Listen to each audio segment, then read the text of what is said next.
A quick note before we get into everything. I am aware of the little bit of the audio in and out going on. It's happened on and off since I bought this new laptop. I thought I had it fixed, but apparently not. I didn't remove it, I tinkered with one of the background noise filters for this video, and I hope it will fix the audio issue while not allowing background noise to be heard. We will see. If it doesn't, I'm going to have to look at buying some new recording software. It is not a microphone issue. It is a software issue. If any of you guys are familiar with OBS and have any pointers for me on how to fix this, if this doesn't fix it, shoot me an email, btlkc84@gmail.com. All right, let's get into the lunacy, the absurdity, the absolute trash from Mike Wilbon.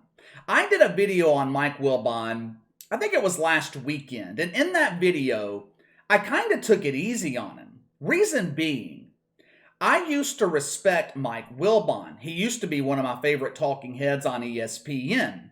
Nowadays, I have a hard time respecting anybody who chooses to work at the worldwide leader in woke. Troy Aikman, Joe Buck, good luck to you. I hope that extra few $1,000,000 that you're making every year is going to be worth it. You traded a pretty easy job at Fox Sports and sold your freedom of speech for money. I swear to God, it's like a competition at ESPN to see who can be the most woke. This network is absolutely disgusting.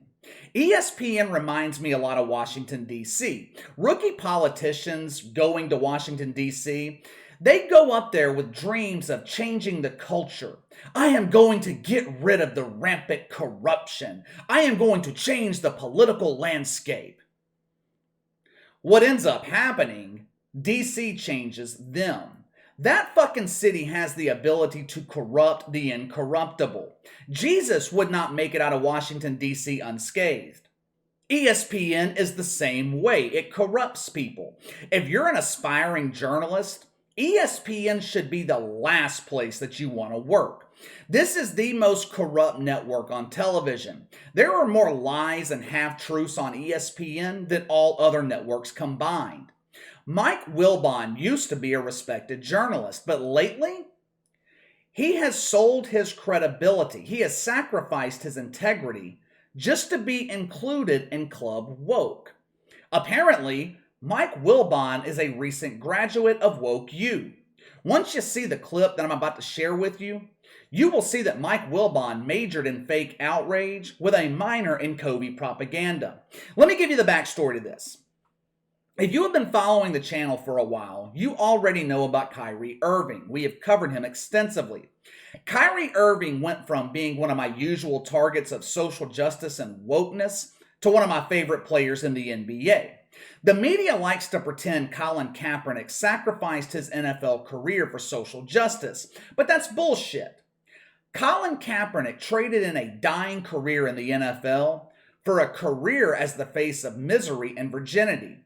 You want to talk about real sacrifice? It's Kyrie Irving. But the mainstream media treats him like a pariah. The woke media, they want you to believe that Kyrie Irving is selfish. He's dangerous. This man could be down with the sickness. He refuses to take our mandatory shot. We must not tolerate this outright defiance. The mandates in New York City, which if I'm not mistaken, they've all been removed. But when they were in place, the mandates in New York City were the definition of preposterous. Unvaccinated road players in the NBA, they were allowed to play in Brooklyn. They were allowed to play in Madison Square Garden. Kyrie Irving? Nope. Too dangerous. Like I said, I believe all COVID mandates in New York City have been lifted. So my question is, why the fuck is Kyrie Irving still not allowed to play? According to Kevin Durant, it's all about attention and power. Roll the clip. Yeah, I don't get it. It just feels like at this point now, somebody's trying to make a statement or a point to flex their authority. But, you know, everybody out here is looking for attention, and that's what I feel like the mayor wants right now, some attention, you know. As someone who covers the NBA every day, I can't tell you how refreshing that was to hear. I shit on the NBA all the time because it seems the league is filled by social justice warriors who blindly follow the queen of social justice, LeBron James. But Kevin Durant has never been one for the groupthink. He's always been the type to form his own opinion, speak his mind. Perhaps that's why he and Kyrie Irving get along so well. They both have minds of their own.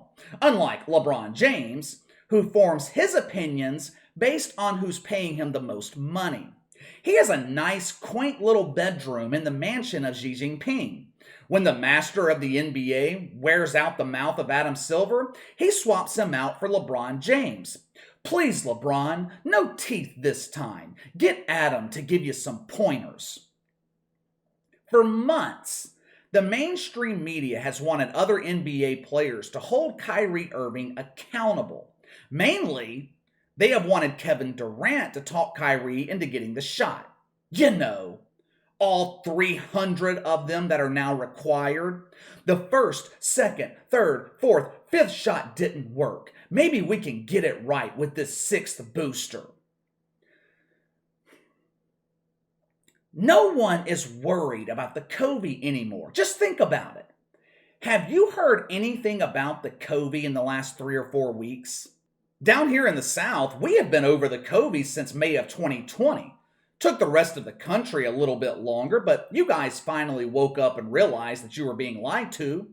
Everyone is over the COVID, except the dumb fucks at ESPN.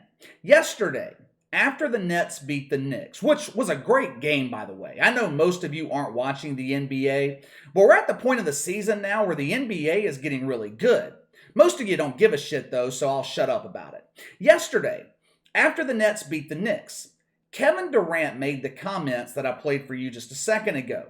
This upset the robots on the set of NBA Countdown, or whatever the fuck they're calling the NBA show on ESPN now. Who cares? No one's watching it anyway.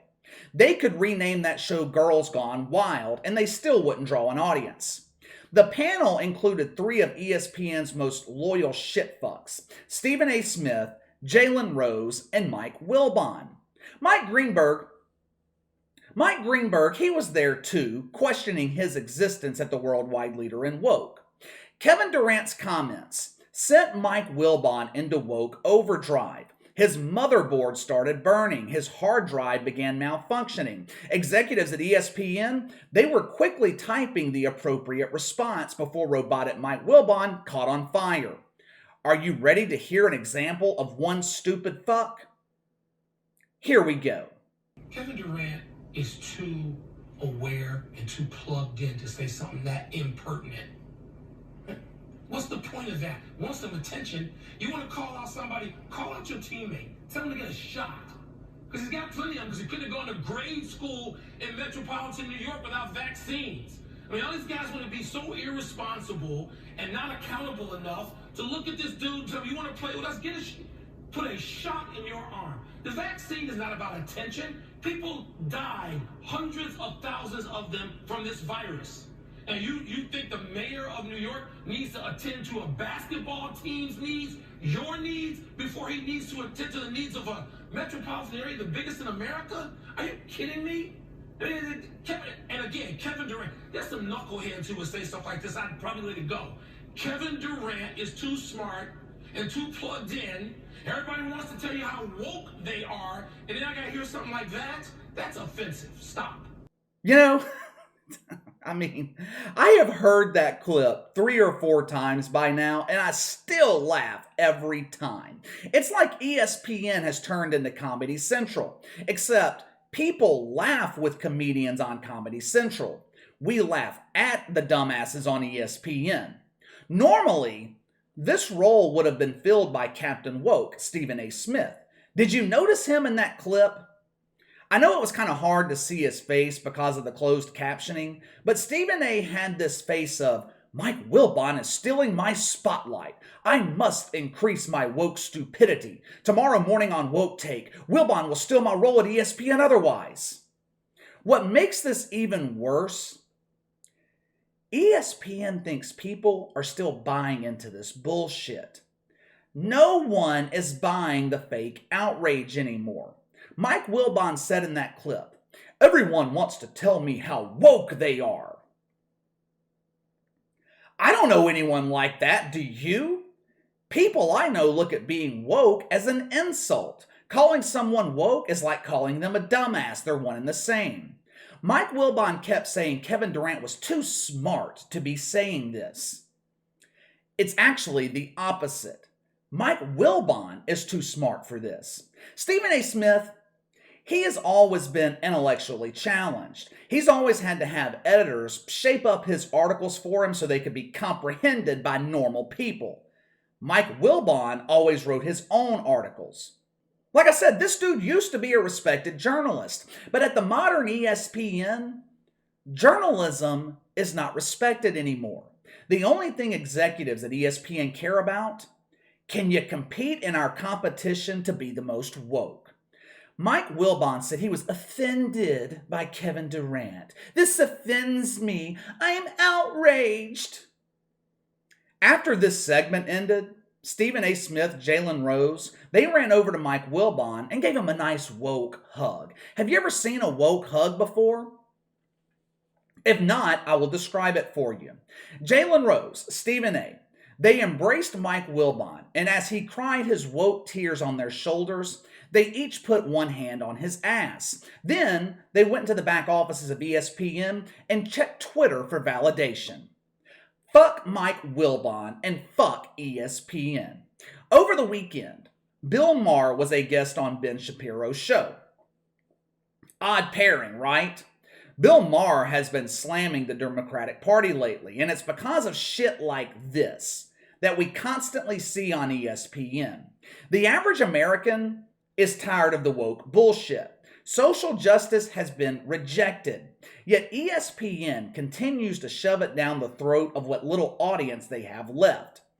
People are tired of seeing easily offended men like Mike Wilbon, pussies like Mike Florio. Did you guys see that yesterday? This fucking pussy. Last night, Twitter notifies me of the latest tweet from Mike Florio, king of all nerds. In the tweet, he said, "I have received mean text messages from someone I know. They are really, really mean. I would show them to you, but my other hand is shoved in my ass and I can't reach the share button on my iPhone." Mike Florio was looking for your sympathy. What kind of man looks for sympathy? I always knew Mike Florio was weak, but all he did last night was make himself look like a giant pussy. Anyway, let me know what you guys think. Mike Wilbon joining the fake outrage club at ESPN. Sound off in the comments below. Make sure to like and subscribe. Click the notification bell to receive all notifications from the channel. Best way to contact me is by email at btlkc84@gmail.com, KC_BTL84 on Twitter. I'll see you guys tomorrow.